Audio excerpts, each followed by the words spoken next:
புதுச்சேரியில் 495 மதிப்பெண்கள் பெற்று சுபலட்சுமி என்ற மாணவியும், மெட்ரிக் தேர்வில் 491 மதிப்பெண்கள் பெற்று ரேவந்த் என்ற மாணவரும் முதலிடம் பெற்றனர். புதுச்சேரி மற்றும் காரைக்கால் பகுதி மாணவர்களின் 10ஆம் வகுப்பு தேர்வு முடிவுகள் வெளியிடப்பட்டது. தேர்ச்சி விகிதம் மற்றும் முதல் 3 இடங்கள் பிடித்த மாணவர்களின் பட்டியலை முதல்வர் ரங்கசாமி அறிவித்தார். இதில் லாஸ்பேட்டை விவேகானந்தா பள்ளி மாணவி சுபலட்சுமி 495 மதிப்பெண்கள் பெற்று மாநில அளவில் முதலிடமும், மெட்ரிக் தேர்வில் பெட்டிட் மேல்நிலைப்பள்ளி மாணவர் ரேவந்த் 491 மதிப்பெண்கள் பெற்று முதலிடமும் பிடித்தனர். என்னோட சக்ஸஸ்க்கு காரணம் என்னோட ஸ்கூல் தான். ஸோ என்னோட ஸ்கூல் ரொம்ப ஹெல்ப்ஃபுல்லாக இருந்தது, ரொம்ப என்கரேஜ் பண்ணுச்சு.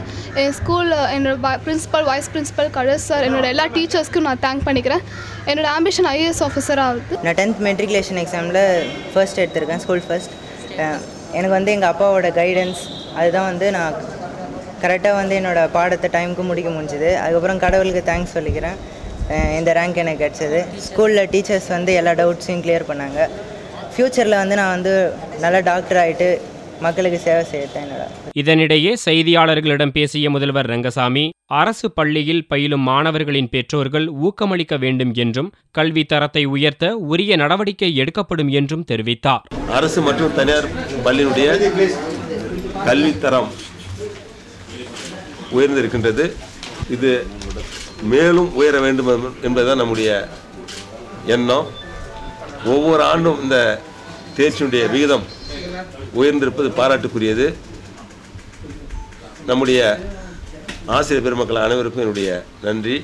அரசு பள்ளியில் படிக்கின்ற மாணவருடைய பெற்றோர்கள் மாணவருடைய கல்வி தரத்தை உயர்த்துகின்ற அளவிற்கு அவர்களுக்கு ஊக்கத்தை கொடுக்கின்ற வகையில் அவர்கள் மீது கவனம் செலுத்தி அவர்களை படிக்க ஆவணம் செய்ய வேண்டும் என்று பெற்றோர்களை கேட்டுக்கொள்கின்றேன். தேர்தல் நேரத்தில் அளிக்கப்பட்ட வாக்குறுதிகளை நிறைவேற்ற உரிய நடவடிக்கை மேற்கொள்ளப்பட்டுள்ளதாகவும் ரங்கசாமி கூறினார்.